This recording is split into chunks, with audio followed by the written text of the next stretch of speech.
Hey guys, Kevin here with Mix Coach. I wanted to show you just a workflow of what I do with folders. Now, folders is a relatively new development in Pro Tools. I am used to using buses, where I'll take a group of channels and I'll run them through a bus or an alternate path, and then I'll open up a new auxiliary input, and then I'll put the input of that auxiliary input, the output of these buses. There is an easier way to do this, and I'm trying to get my mind around how to use it because visually it makes it so much easier to work. Okay, so there are two ways to do folders.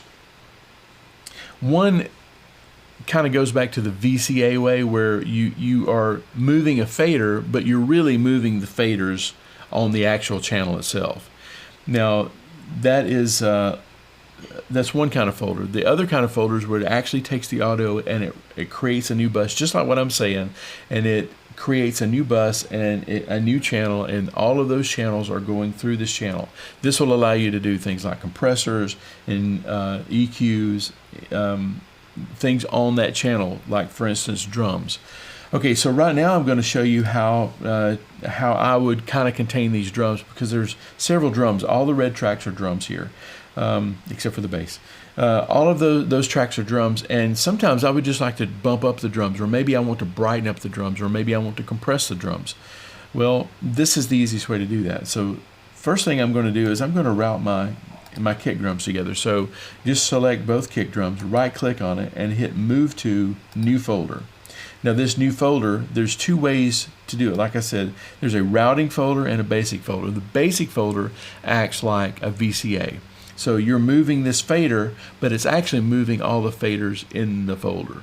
So you can't like EQ that folder bus this way. You can just have easy control over it. So if you didn't want to do routing, so let's say you were going to do a choir or something like that, you just wanted to have one fader that controlled the whole choir, this is the way to do that. I prefer the routing folder, because this routing folder actually takes the audio and it pushes it through. So if I want to EQ this kick with the in and the out, and I didn't want to do that separately, this is the way to do that. So I'm going to do a stereo. Kick probably only needs to be mono, but if I decided I wanted to add a short room to it, stereo would probably be the way to go. So I'm going to call this kick sub.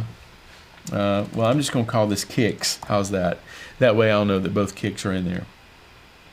And then there's an option here to route the tracks to the new folder. This is exactly what we want to do. So when I hit create, it's going to create a folder with those both kick drums in there. Now usually what I like to do too, to keep everything color coordinated, is I will leave that, and then I'll double click the color, and I'll use the same color for the kick subfolder. Okay, so now I can actually just close this folder, and now all of my kicks are in there, and I have the option to route it or add any kind of compressor or anything like that on it. So here's another. Go ahead and do that with the same thing with the snare. So I'll right click, move to new folder, and I'll call this one snares.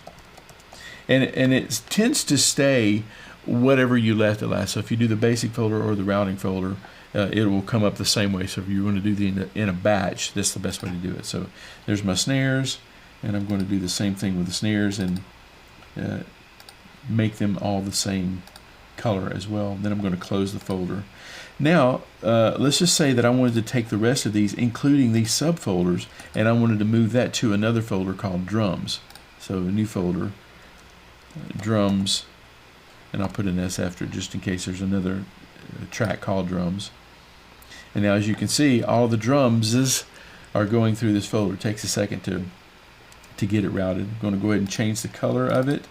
That way everything is there, and now I have everything through the drum folder. Now I can just close that, and my drums are there.